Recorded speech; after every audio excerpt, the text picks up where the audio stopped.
ঘটনাস্থলে যায় দেখি যে যিনি অ্যাক্সিডেন্ট হয়েছেন তিনি আমার বাবা। সড়ক দুর্ঘটনার লাইভ করতে গিয়ে যে দৃশ্য চোখে পড়বে তা যে নিজের বাবার রক্তাক্ত নিথর দেহ, এমন কল্পনাও করেননি নবীন সাংবাদিক রাহিদ।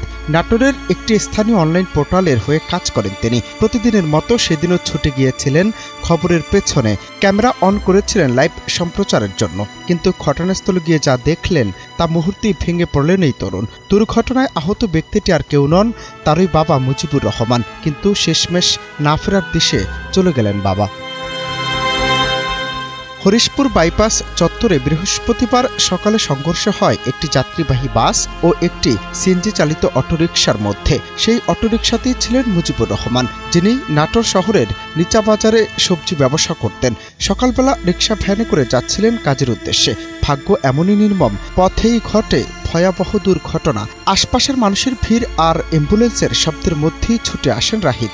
লাইফ দিতে গিয়ে হঠাৎ বুঝতে পারেন এই আহত মানুষটি তারই বাবা।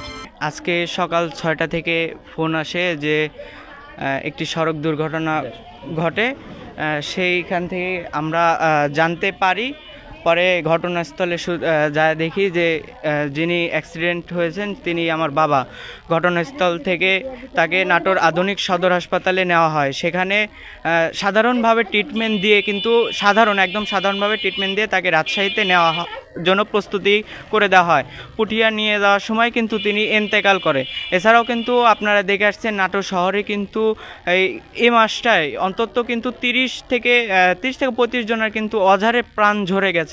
তবে আমরা কিন্তু দেখে আসছি নাটোর যে হাইওয়ে পুলিশ রয়েছে তারা কাজ করে যাচ্ছে, দিন রাত অনেক ভালো কাজ করে যাচ্ছে। তাদেরকে জানানো যাচ্ছে যে আরও কঠোরভাবে কার্যক্রম চালাতে, এবং যে 3 চাকার সিএনজি রয়েছে সেই সিএনজি কিন্তু আপনারা জানেন অনেক বেপরোয়াভাবে চলে, তো তাদের ব্যবস্থা নেওয়ার নিষেধ রইল। 3 চাকার পরিবহন যাতে সিএনজি বিশেষ করে রোডে না আটকে। আপনারা দেখে থাকেন যে ট্রাকের ফাঁক দিয়ে কিন্তু সিএনজি যাওয়ার চেষ্টা করে, তবে এটা যাতে তারা দেখে, এটাই আমার প্রত্যাশা, এবং আমার বাবার জন্য সবাই দোয়া করবেন। সেই মুহূর্তে ক্যামেরা থেমে যায়। শুরু হয় সন্তানের ছুটে চলা বাবাকে বাঁচানোর জন্য।